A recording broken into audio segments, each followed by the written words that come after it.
Hello and welcome to Saturn Day Sabbath with Reiki Master Sharon. I am Reiki Master Sharon and this is our first episode. So my intention is to make a video for you guys every week and release it at 11:11 Eastern Time on the Sabbath. So I hope that you guys enjoy this video.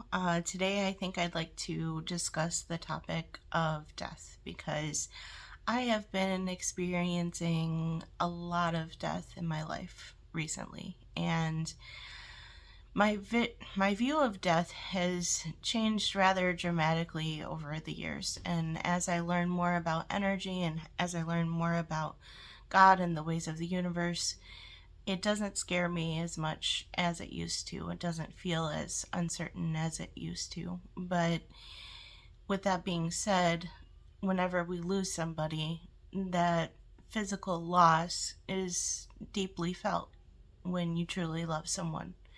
When you know that they're not going to be there tomorrow physically, that you can still love them and you can still talk to them, but they're not going to be sitting in that chair for Easter dinner. It's a balance between knowing that we are spiritual beings and that we are also physical beings here too. Because I believe that our essence, our soul, doesn't ever die. That energy doesn't die. It just, leaves our body and is transmuted into something else. The way that I tend to see it is we get a choice after we leave. I don't think that our free will goes away when we die. I believe we can have a free will decision to return back to the Creator.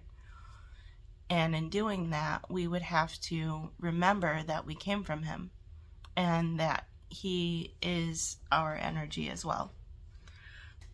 Because God is in all living things, as it says in the Bible.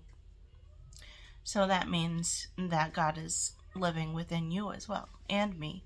Whether we, actually acknowledge it or not, is going to play a huge role in how our life is going to unfold and how things are going to show up for us. But when we realize consciously that we are one with God, then we can return back to God if we choose to do that.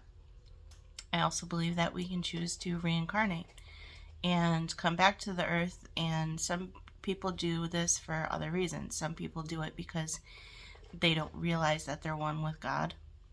They do it because they haven't learned the lessons that they came here to learn in this lifetime. Or they may come back because they want to stay connected in a physical sense with their loved ones. So it's a little tricky once we leave our body, but it doesn't have to be something that we're afraid of. I think, our minds create the depths of hell that we could. What we imagine is kind of what we experience, and we do that in our physical sense too. Like, how many times have you thought about a situation and just made yourself horribly upset about it because you didn't know it was going to happen? You wanted to prepare yourself for the worst, and in doing that, you put your mind and your body through hell because you were afraid of an outcome. So I've done that myself too. But I think that we're all here to learn. And as we learn, we begin to trust the divine more. We begin to realize how much of a role our mind plays in our physical reality and creating this existence around us. We've had all kinds of scientists exploring quantum physics, and there is some evidence to suggest that this is more so of a simulation. And I believe that everything that has been created by the mind of the Creator. I don't believe that there was necessarily anything physical that created everything. And I believe everything that we create physically first came from a thought that we had. in our mind. So that's why the power of our mind is so important. That's why having discipline over the power of our mind is so important. And it's so important when we lose our physical bodies, because then it's amplified. We don't have this physical dense reality to slow anything down that pops up into our mind and our spirit.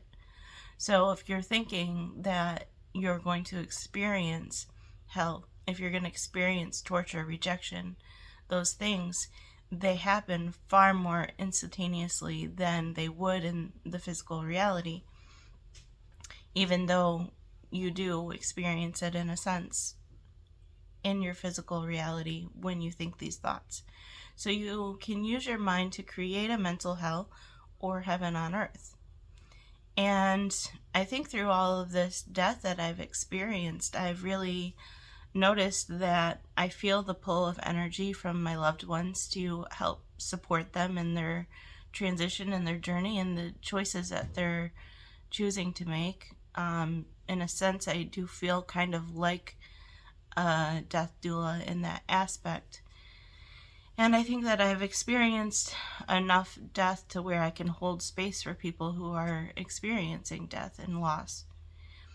But we don't ever truly lose anything.